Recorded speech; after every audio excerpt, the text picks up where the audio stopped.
नमस्कार दोस्तों, स्वागत है आपका पॉलिटिकल रिव्यूज़ में। 2021 के अप्रैल मई महीने में एक केंद्र शासित प्रदेश सहित कुल 5 जगह विधानसभा चुनाव होने वाले हैं, पर सारे देश की नज़र बंगाल के चुनाव पर है। जहां एक तरफ ममता बनर्जी प्रशांत किशोर के साथ मिलकर चुनाव की तैयारी में लगी हैं, वहीं दूसरी तरफ टीएमसी के बड़े नेता टीएमसी छोड़कर बीजेपी में शामिल होते जा रहे हैं। 2019 लोकसभा चुनावों के बाद बीजेपी ने अपने लिए एक नया लक्ष्य रखा है, बंगाल की 294 सीटों में से 200 से ज़्यादा सीटें जीतने का।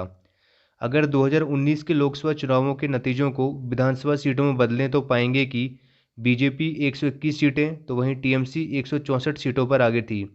और वोट शेयर के मामले में भी बीजेपी टीएमसी से ज़्यादा पीछे नहीं रही। जहां टीएमसी को तकरीबन 43% वोट मिले थे, तो वहीं बीजेपी को 40% वोट मिले। आज की वीडियो में हम आपको बताएंगे कि क्या होगा अगर 2019 के लोकसभा चुनावों के मुकाबले 1 से 3% वोट टीएमसी से छिटक के बीजेपी के पक्ष में चले जाएं और बीजेपी के वोट प्रतिशत में बढ़ोतरी हो जाए, तो क्या बीजेपी कर देगी टीएमसी का सुपड़ा साफ? और क्या होगा अगर बीजेपी का वोट प्रतिशत लोकसभा चुनावों के मुकाबले 40% वोट से भी कम हो जाए, तो क्या बीजेपी का बंगाल जीतने का सपना बस एक सपना ही बनकर रह जाएगा? तो इन सारे सवालों के जवाब जानने के लिए वीडियो को अंत तक ज़रूर देखें।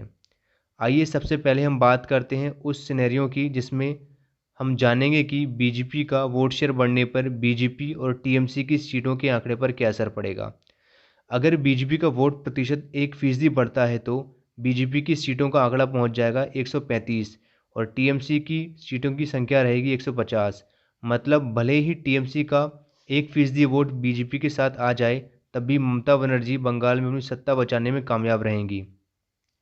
पर अगर बीजेपी का वोट प्रतिशत 2% बढ़ जाता है तो बीजेपी की सीटों का आंकड़ा पहुंच जाएगा 155, तो वहीं टीएमसी की सीटों का आंकड़ा हो जाएगा 130। और इस सूरत में बीजेपी कांटे की लड़ाई में टीएमसी को मात देकर बंगाल में सरकार बना लेगी। और 2019 के चुनावों के मुकाबले 3% वोट बढ़ने पर बीजेपी एक तरफा जीत हासिल कर लेगी। फिर 294 में से बीजेपी को 180 सीटें मिलेंगी, वहीं टीएमसी को सिर्फ 105 सीटों से ही संतोष करना पड़ेगा। आइए अब हम दूसरे सिनेरियो की बात करते हैं जिसमें बीजेपी का वोट प्रतिशत 2019 लोकसभा चुनाव से भी कम हो जाए तो क्या होगा। अगर बीजेपी का वोट प्रतिशत 1% कम होता है तो उस सूरत में बीजेपी 110 सीटों पर जीतेगी, वहीं टीएमसी को 175 सीटें मिल जाएंगी। इसी तरह अगर बीजेपी का वोट प्रतिशत 2% तक कम होता है तो बीजेपी की सीटों का आंकड़ा 100 से भी नीचे चला जाएगा। बीजेपी को 94 सीटें मिलेंगी, वहीं टीएमसी को 191 सीटें।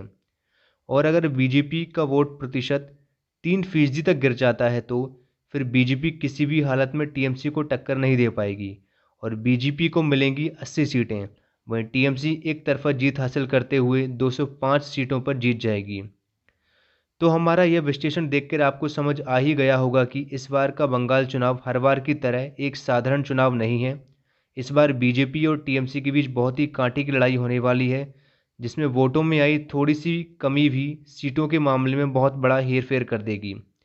अब जैसे जैसे बंगाल चुनाव की तारीख नज़दीक आती जाएगी, वैसे वैसे बंगाल का सियासी पारा चढ़ता चला जाएगा और देखने वाली बात होगी कि अंत में ऊंट किस करवट बैठता है।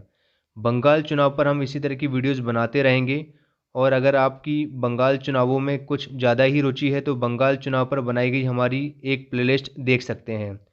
अगर वीडियो पसंद आया हो तो लाइक करना ना भूलें और इसी तरह के विषयों पर वीडियो देखने के लिए बने रहिए हमारे चैनल के साथ। और अगर अभी तक आपने हमारे चैनल को सब्सक्राइब नहीं किया हो तो चैनल को सब्सक्राइब करना ना भूलें और बेल आइकन ज़रूर दबाएँ, जिससे जब भी हमारे चैनल पर कोई नई वीडियो अपलोड हो तो उसका सीधा नोटिफिकेशन आपको मिल सके। धन्यवाद।